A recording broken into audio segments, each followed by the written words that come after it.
साल 2025 भारत के infrastructure development के लिहाज से एक अहम साल बनकर उभरा है। प्रधानमंत्री नरेंद्र मोदी ने इस वर्ष देश के अलग अलग हिस्सों में बंदरगाह, रेलवे, पुल, सड़क और रेल सेवाओं से जुड़े कई वर्ल्ड क्लास प्रोजेक्ट्स का उद्घाटन किया। केरल के समुद्री बंदरगाह से लेकर जम्मू कश्मीर के चिनाब ब्रिज तक ये परियोजनाएं देश की कनेक्टिविटी और आर्थिक ताकत को नई ऊंचाई दे रही हैं। प्रधानमंत्री नरेंद्र मोदी के नेतृत्व में 2025 में विकास की रफ्तार कश्मीर से कन्याकुमारी तक दिखाई दी। प्रधानमंत्री नरेंद्र मोदी ने जम्मू कश्मीर में एक बड़े कार्यक्रम में कई मेगा प्रोजेक्ट्स का उद्घाटन किया, जिससे कश्मीर से कन्याकुमारी तक सीधी रेल कनेक्टिविटी का नारा हकीकत बन गया। प्रधानमंत्री नरेंद्र मोदी ने 6 अप्रैल 2025 को नए पंबन ब्रिज का उद्घाटन किया। इस पुल से तमिलनाडु के रामेश्वरम और मुख्य भूमि के बीच रेल संपर्क को और मजबूती मिली है। साथ ही यात्रियों को सुविधा और पर्यटन, व्यापार व स्थानीय अर्थव्यवस्था को बढ़ावा मिला है। केरल के तिरुवनंतपुरम में पीएम मोदी ने 2 मई 2025 को Vizhinjam international deep water multipurpose C port का उद्घाटन किया।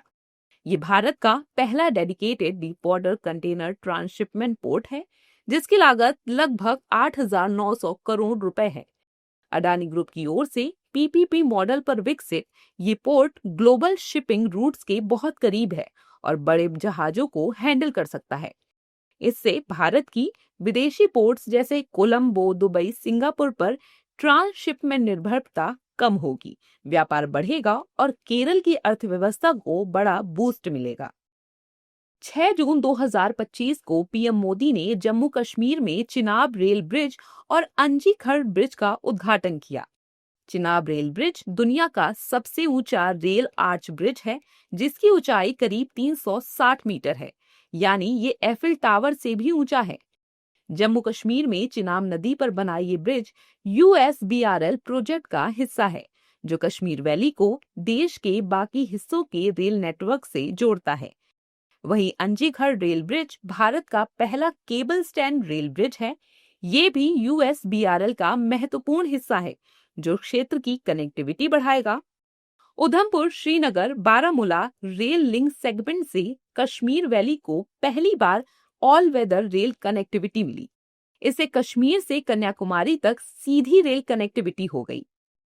2025 में दिल्ली में प्रमुख एक्सप्रेसवे परियोजनाओं का उद्घाटन प्रधानमंत्री नरेंद्र मोदी ने किया है। मुख्य रूप से 17 अगस्त 2025 को दिल्ली के रोहिणी में 2 बड़ी नेशनल हाईवे परियोजनाओं का उद्घाटन हुआ। दिल्ली सेक्शन के द्वारका एक्सप्रेसवे और अर्बन एक्सटेंशन रोड 2 विकास को रफ्तार मिली। इन परियोजनाओं से गुरुग्राम आने जाने का समय 20 से 30 मिनट तक कम हुआ। वहीं नोएडा से आईजीआई एयरपोर्ट तक का समय 20 से 45 मिनट हो गया।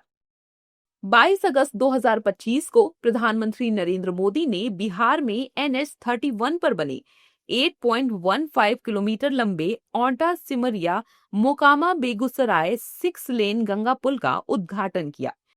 ये पुल देश के पूर्वी क्षेत्र में सड़क संपर्क को मजबूत करने और ट्रैफिक सुविधा बढ़ाने में महत्वपूर्ण भूमिका निभाएगा। 6 लेन होने के कारण भारी वाहन और व्यापारिक ट्रैफिक अब तेज और सुरक्षित तरीके से गुजर सकेगा। इससे बिहार और पड़ोसी राज्यों के आर्थिक और सामाजिक विकास को भी बल मिलेगा। प्रधानमंत्री नरेंद्र मोदी ने लोकप्रिय गोपीनाथ बोरदोलोई अंतर्राष्ट्रीय हवाई अड्डे के नए इंटीग्रेटेड टर्मिनल भवन का उद्घाटन 20 दिसंबर 2025 को किया। इस नए टर्मिनल को देश का पहला नेचर थीम्ड टर्मिनल कहा जा रहा है और ये आधुनिक सुविधाओं और बड़े यात्री बुनियादी ढांचे से लैस है। ये टर्मिनल सालाना लगभग 1 करोड़ 31 लाख यात्रियों को संभालने की क्षमता रखता है और नॉर्थ ईस्ट के एविगेशन नेटवर्क को मजबूत करेगा। अमृत भारत स्टेशन योजना से देश के रेलवे स्टेशनों का आधुनिकीकरण किया जा रहा है, ताकि यात्रियों को बेहतर सुविधाएं जैसे विश्व स्तरीय waiting hall, digital display, elevator, parking, मुफ्त वाईफाई और साफ सुथरा वातावरण मिल सके। इस योजना के तहत लगभग 1300 से अधिक स्टेशनों को आधुनिक रूप से विकसित किया जा रहा है।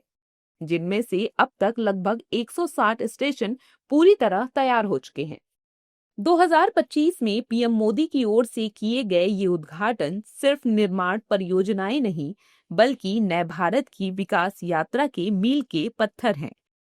बंदरगाह से लेकर पहाड़ों पर बने रेलवे ब्रिज जैसी बुनियादी ढांचा परियोजनाओं ने जहां देश की आर्थिक और सामरिक ताकत को मजबूत किया है, वहीं सुगम कनेक्टिविटी की भी नई परिभाषा गढ़ी है।